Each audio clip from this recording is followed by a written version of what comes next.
armatures today in sculpture. Has anyone ever heard of the word armature before? Maybe. Have you ever made sculptures in other classes? Yes. Yeah. Yes. Okay.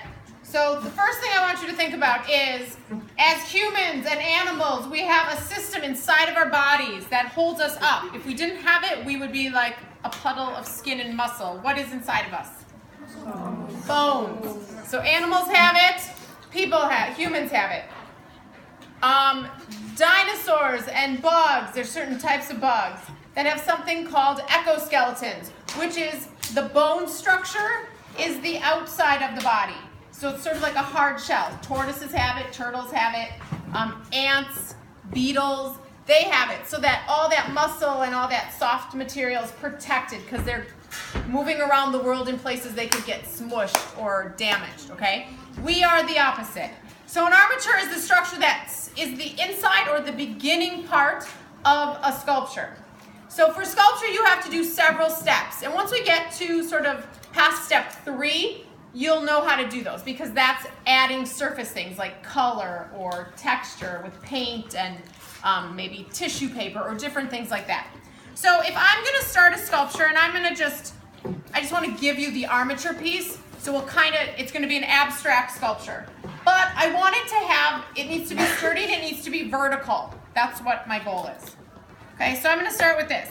Now, we saw some ways to attach things. Some of my cardboard tubes are way too thick to cut them and open them up so that they have flanges or I think I called them tabs. So you can kind of do the same thing with tape. So you would want to start with cardboard is probably the best material I have. If it's something thinner, I do have some wire that you could use.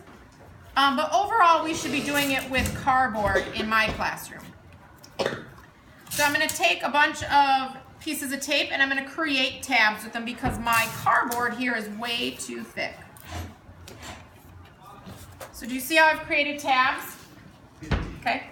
To make sure that stays, I'm going to take some extra tape and I'm going to secure it, kind of make it a little bit more sturdy by adding it around where that original tape was placed.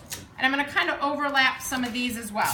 It seems a little excessive, but this is the structure, and this is where you want to spend extra time. The other steps will go a lot easier if this part is sturdy and does not have the possibility of falling. I'm going to come over, and once you have an armature built, I would come over and shake it around. Is it falling off? Is it dangling? It's not. Then you are okay to continue with the next step. If there's anything that's coming apart, if I paper mache over it or I use plaster over the top of it, it's not going to make it any better. It's still going to fall apart, but now you have plaster over it to deal with. So part of craftsmanship is making sure that this is sturdy and is doing what you need it to do. So now, maybe I want to add some, I don't know. I'm creating as I go here. So I'm going to add this here. I want it to bend here and have it kind of come out. So I'm kind of making it, like I said, a little bit sturdier. Maybe I need to tape this a little bit so it will, we're gonna try. When you do tabs,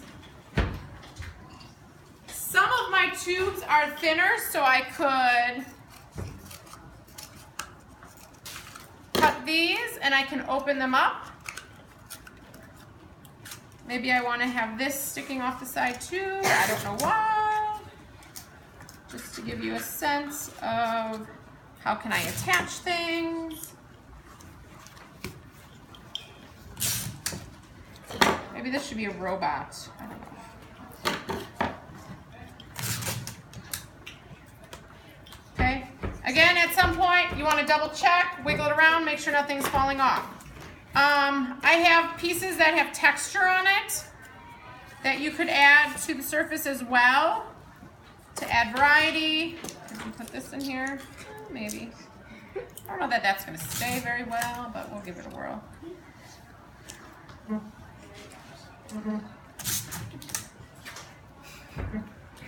I'm going to go with this as a very ugly sculpture. This is why you plan. This is why I'm not a person who can just be like, oh, let's see what happens. because it can end badly. Here's an example of bad plans.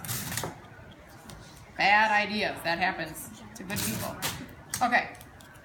So I'm going to make sure this is nice and sturdy on here. So that, again, my kind of looks like a African. No, I don't know, like a totem pole. Looks like a cactus. Cactus, a tree. No, that's not a good idea. I don't like this thing. This was a bad idea, but I wanted to show you how to attach it. Okay, so when you're attaching things, do you even see how this is kind of precariously attached? I just kind of pushed it inside of the tube. I don't know what's going to happen to it. But if I'm vigorously shaking it, I've taped it pretty well. Okay? So we're going to start with this. This is step one. This is creating an armature. If you have smaller things, maybe you want a really narrow, maybe you're making a tree and you want branches to come up. I have wire. That's what I'm saying. If you need something that's a little bit narrower and flexible, we can add wire to the inside of that. Step one is armature. Step two is going to be paper mache. I'll show you paper mache next time. A candle. Could be a candle. I don't know. It's bad. We've already established badness. Don't always stay with bad. I'll have to fix this before we go back to it. Okay? So when I look at you and you're like, I don't know what it is. I had this idea. It didn't work out so well. It happens to me too. I'm going to go back and rework. This is not quality. It's a dying ship. All right, thank you for the video.